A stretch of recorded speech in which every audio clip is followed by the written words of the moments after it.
Le port militaire de Toulon se compose principalement de deux immenses polygones qui appuient au quai de leur côté septentrional. L'un que l'on appelle Darse Vieille est situé à l'ouest du second nommé Darse Neuve. Les côtés des enceintes, véritables prolongements des fortifications de la ville, sont des sortes de digues assez larges pour supporter de longs bâtiments tels que les ateliers de machines, les casernes, les magasins particuliers de la marine. Chacune de ces darses a dans la partie sud une ouverture suffisante pour le passage des vaisseaux de haut bord. Ces belles enceintes eussent aisément fait des bassins à flot si le constant niveau de la Méditerranée, qui n'est pas sujette à des marées appréciables, n'avait rendu leur fermeture inutile. La darse neuve est bornée à l'ouest par des magasins et le parc d'artillerie, et au sud, à droite de l'entrée qui donne sur la petite rade, par des bagnes. Ce sont deux bâtiments qui se réunissent à angle droit. Le premier, en avant de l'atelier des machines à vapeur, est exposé au midi. Le second regarde la vieille darse et se continue par les casernes et l'hôpital. Indépendamment des trois salles que renferment ces constructions, il y a trois bagnes flottants. Dans ces derniers logent les condamnés à terme, tandis que les condamnés à vie sont renfermés dans les salles. Si l'égalité ne doit pas exister quelque part, c'est au bagne. La pénalité en vertu de ces distinctions de châtiment qui marquent le degré de perversité de l'esprit devrait avoir ces distinctions de caste et de rang.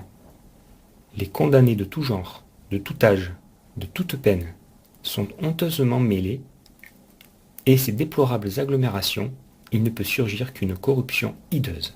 La contagion du crime exerce de dangereux ravages parmi ces masses gangrénées, et les remèdes deviennent nuls quand le mal est passé dans le sang et l'intelligence.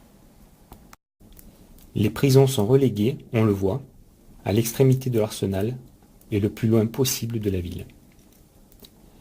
Le bagne de Toulon contenait alors près de 4000 forçats. Les directions du port, des constructions navales, de l'artillerie, du magasin général, des constructions hydrauliques et bâtiments civils en occupaient 3000 destinés à la fatigue. D'autres, qui ne pouvaient trouver place dans ces 5 grandes divisions, servaient dans le port au lestage, au délestage et à la remorque des bâtiments, au curage, au transport des boues, au débarquement de bois de mâture et de construction, etc. D'autres, enfin, étaient infirmiers ou malades, employés spéciaux ou condamnés à la double chaîne pour cause d'évasion. Midi et demi sonnait à l'horloge de l'Arsenal lorsque M. Bernardon se dirigea du côté des darses. Le port était désert. Les forçats, sortis des salles au soleil levant, avaient diversement travaillé jusqu'à 11h30.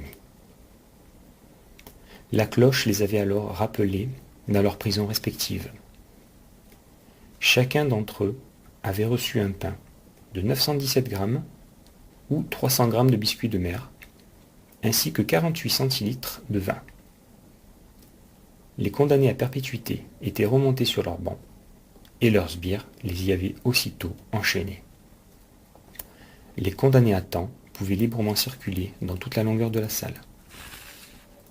Au coup de sifflet de l'adjudant, il s'était accroupi autour des gamelles, renfermant une soupe faite toute l'année de fèves sèches. Tel était leur ordinaire quotidien. Et encore, ces malheureux n'avaient-ils droit à leur ration de vin que les jours de corvée. Les travaux devaient être repris à 1h pour être abandonnés à 8h du soir. On ramenait alors les condamnés à leur prison, et ils devaient chercher le sommeil sur le plancher des batteries, dans les bagnes flottants, ou sur les lits de camp, dans les salles à terre, sans autre préservatif contre le froid ou la dureté de leur couche qu'un lambeau d'une grossière étoffe de laine grise. Jules Verne, Pierre-Jean, In San Carlos et autres récits inédits. Le Cherche-Midi éditeur, 1993.